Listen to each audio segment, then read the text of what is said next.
اعوذ باللہ من الشیطان الرجیم بسم اللہ الرحمن الرحیم۔ جدید دنیا اور یورپ کی تاریخ میں کچھ جنگیں ایسی گزری ہیں جنہوں نے دنیا کی سیاسی صورتحال اور موجودہ جغرافیہ کو بنانے میں فیصلہ کن کردار ادا کیا۔ آج ہم جنگ واٹرلو یعنی بیٹل آف واٹرلو کا ذکر اس ویڈیو میں کریں گے۔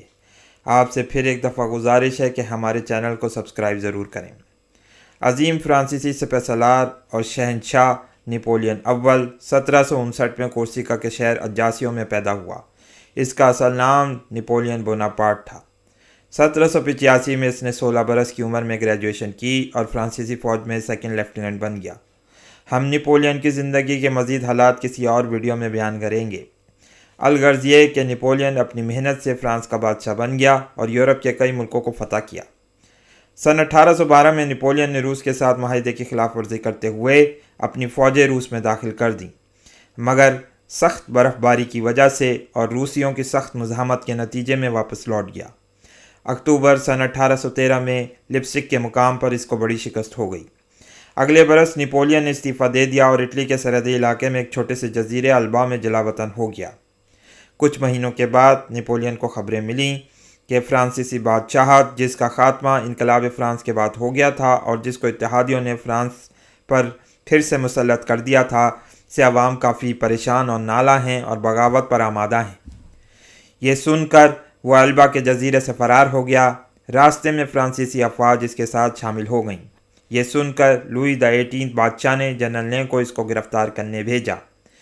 جنرل لیں نے بادشاہ سے وعدہ کیا تھا کہ وہ نپولین کو لوہے کے پنجرے میں گرفتار کر کے لائے گا، لیکن جب وہ راستے میں اپنے اور عوام کے محبوب جنرل سے ملا تو پھرتے جذبات سے وہ اس کے گلے لگ گیا اور نپولین کے ساتھ ہو گیا۔ نپولین آندھی اور طوفان کی طرح پیرس آیا اور اب اس نے اتحادیوں کے ساتھ ایک آخری اور فیصلہ کن لڑائی لڑنے کا ارادہ کر لیا تھا۔ اتحادیوں میں برطانیہ، ہالینڈ، پروشیا اور دیگر دوسری جرمن ریاستیں شامل تھیں۔ اتحادیوں نے اپنی فوجوں کو 2 لشکروں میں تقسیم کر لیا تھا۔ پہلا لشکر، جس کی قیادت ڈیوک آف ویلنگٹن کے ہاتھ میں تھی، اس وقت ہالینڈ میں مقیم تھا۔ اس لشکر کی تعداد تقریباً 1,18,000 تھی۔ دوسرا لشکر جرمنی کی پرانی ریاست پروشیا میں تھا، جس کی قیادت جنرل گیبارڈ وان بلوشر کر رہے تھے۔ اس کی کل تعداد 50,000 تھی اور اس طرح اتحادیوں کی کل تعداد تقریباً 2 لاکھ تک پہنچ رہی تھی۔ فرانسیسی فوج کی قیادت نپولین بوناپارٹ، جنرل لیں اور جنرل گروشی کر رہے تھے۔ اس وقت صورتحال یہ تھی کہ ڈیوک آف ویلنگٹن کا لشکر اور پروشیا سے آنے والے لشکر میں کافی فاصلہ تھا، اور بوناپارٹ کی حکمت عملی یہ تھی کہ کسی بھی صورت میں ان دونوں لشکروں کو متحد ہو کر فرانسیسی طاقت سے لڑنے سے روکا جائے۔ نپولین نے اپنے لشکر کو 2 حصوں میں تقسیم کر کے رائٹ ونگ کی کمانڈ جنرل گروشی کو دی اور لیفٹ ونگ کی کمانڈ جنرل لیں کے سپرد کی۔ اس کے ساتھ ساتھ اب سینٹرل پوزیشن پر نپولین خود موجود تھا۔ 15 جون سن 1815 کی صبح ہوتے ہی فرانسیسیوں نے اتحادیوں پر شارلروئی کے مقام پر حملہ کر کے انہیں پیچھے دھکیل دیا تاکہ نپولین ڈیوک آف ویلنگٹن اور پروشیا کے لشکر کے درمیان آ کر اپنی پوزیشن کو سیکیور کر لے۔ 15 جون کی رات کو ڈیوک کو یقین ہو گیا تھا کہ شارلروئی کے مقام پر جو حملہ ہوا وہ نپولین کا مرکزی حملہ تھا، لیکن جب بعد میں اسے خبر ملی کہ فرانسیسی تیزی سے آگے بڑھ رہے ہیں تو اس کے اوسان خطا ہو گئے۔ کوٹرے-برا کے مقام پر جنرل لیں اور پرنس آف اورنج کے درمیان شدید لڑائی ہو رہی تھی، جسے بعد میں ڈیوک نے اپنی آمد کے بعد سنبھالا اور نیں کی فوجوں کو پسپا کر دیا۔ 16 جون کو نپولین آگے بڑھا اور نیں کے مقام پر جنرل بلوشر کی فوجوں کو شکست دی۔ اس حملے میں اسے اپنے رائٹ ونگ کی مدد حاصل رہی، لیکن یہاں پروشین فوجیں اپنا ایک بڑا حصہ بچانے میں کامیاب ہو گئیں اور پیچھے ہٹ گئیں۔ نپولین نے 17 جون کو جنرل لیں کو کوٹرے-برا پر جا کر جوائن کر لیا اور کوشش کی کہ ڈیوک کی فوجوں کو آگے بڑھ کر پکڑ لیا جائے، مگر ڈیوک چالاکی کرتے ہوئے کوٹرے-برا کو خالی کر کے واٹرلو کے میدان میں اپنی فوجوں کو ری پوزیشن کر چکا تھا۔ نپولین سے پروشین فورسز کے معاملے میں بڑی بھاری غلطی ہو چکی تھی۔ اب اس نے گروشی کو آرڈر کیا کہ وہ پروشین فوجیوں کا پرسوٹ کرے۔ کافی دیر ہو چکی تھی، مگر گروشی نے اپنے لیڈر کے آرڈرز کو فالو کرنا ضروری سمجھا۔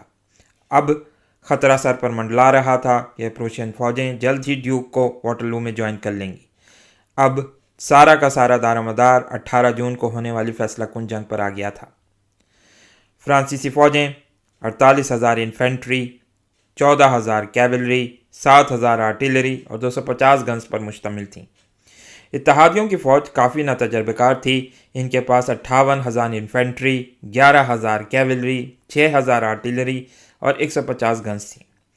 واٹرلو کے میدان میں دائیں طرف ہوگیموں کا باغ تھا اور بائیں طرف ہیملٹ اور پوپلوں جو ایک فارم ہاؤس تھا کی جغرافیائی پوزیشن تھی. ڈیوک کو پہلے آ جانے سے فائدہ یہ ہوا تھا کہ اس نے اپنی پوزیشن کو ان اطراف میں مضبوط بنا لیا تھا. 18 جون سن 1815 کی صبح کو نپولین نے ہوگیموں پر اتحادیوں پر ایک شدید حملہ کیا. یہ جنگ واٹرلو کی ابتدا تھی. یہ حملہ اور لڑائی دوپہر تک جاری رہی. فرینچ آرمی نے انتہائی شاندار کوآرڈینیٹڈ اٹیکس کیے اور آرٹلری اپنی گولہ باری کرتی رہی. قریب ہی واقع چیپل میں اتحادی فوجیں پوزیشنز لیے ہوئے تھیں جسے نپولین کے کہنے پر نشانہ بنایا گیا، جس کی وجہ سے اتحادیوں پر کافی دباؤ آ گیا تھا. مگر 71 ہائی لینڈرز جو ایک برٹش ریجیمنٹ تھی اس نے اس حملے کو ناکام بنا دیا. ڈیوک اور نپولین دونوں کے لیے ہوگیموں پر ہونے والی لڑائی کافی اہم تھی. ڈیوک نے یہاں 12,000 ٹروپس کو بھیجا جبکہ نپولین کی طرف سے 14,000 سپاہی اس طرف لائے گئے. یہاں ہونے والے دفاع نے بعد میں اتحادیوں کی جیت میں ایک اہم کردار ادا کیا. نپولین نے اپنی 80 توپوں کو واٹرلو کے سینٹر میں لا کھڑا کیا تھا. تقریباً 11:30 بجے انہوں نے شعلے اگلنا شروع کر دیے. ان توپوں نے ابتدا میں اتحادیوں کو شدید نقصان پہنچایا. یہی وجہ ہوئی کہ cavalry of the union brigade کو پیچھے ہٹ جانا پڑا کیونکہ اسکاٹش اسکاؤٹس کو کافی بھاری جانی نقصان اٹھانا پڑا تھا. 1 بجے کے قریب نپولین کو سینٹ لیمونٹ کے قریب پروشین فوجوں کی نقلیہ حرکت نظر آئی. نپولین نے مارشل گروشی کو پیغام بھیجایا کہ وہ فوراً آگے بڑھے اور حملہ کرے، لیکن گروشی اس وقت سینٹ لیمونٹ سے کافی فاصلے پر تھا اور بیٹل آف لنگنی میں نپولین سے جو غلطی ہوئی اس کی وجہ سے یہ پیغام اسے رات 8 بجے تک نہیں مل سکا تھا. دوپہر 1 بجے کے قریب فرینچ انفینٹری نے اپنا پہلا حملہ شروع کیا. یہ دیکھ کر ڈیوک نے بھی اپنی فوجوں کو عام حملے کا حکم دے دیا. دونوں فوجوں میں پہلے تو چھوٹی موٹی جھڑپیں ہوتی رہیں مگر بعد میں شدید لڑائی چھڑ گئی. یہاں فرانسیسی فوجوں کا پلہ بھاری رہا اور ڈیوک کی حالت اب اتنی نازک ہو گئی تھی کہ وہ دوپہر کے 3 بجے یہ تمنائیں کر رہا تھا کہ پروشین فوج جلد سے جلد آ کر اسے مکمل ناکامی سے بچا لے. برٹش ہیوی کیولری جو بہت ہی عمدہ گھوڑوں پر مشتمل تھی نے آگے بڑھ کر اب ڈیوک کی فوجوں کی مدد کی. ساتھ ہی ساتھ فرینچ کیولری نے بھی اپنے گھوڑوں کو آگے بڑھا لیا. شام 4 بجے تک مارشل نے واٹرلو کے کئی مقامات پر اپنا قبضہ جما چکا تھا اور حال یہ تھا کہ فرینچ گھوڑوں والی آرٹلری اب ڈیوک کی فوجوں کے سینٹر تک آ چکی تھی. 30th اور 70th ریجیمنٹس کو اتنا شدید نقصان پہنچا تھا کہ وہ ایک اسکوائر کی صورت میں اپنا دفاع کر رہے تھے. ڈیوک کے کافی سارے جنرلز اور مددگار سپاہی اب اس جنگ میں مارے جا چکے تھے. شام ڈھلنے والی تھی کہ اسی وقت پروشین فوجوں نے واٹرلو کے میدان میں داخل ہونا شروع کر دیا اور اس طرح جنگ کا پاسا اب بس پلٹنے کو تھا. فرانسیسی فوجی دن بھر کی لڑائی کے بعد تھک چکے تھے اور اس کے برعکس پروشینز تازہ دم تھے.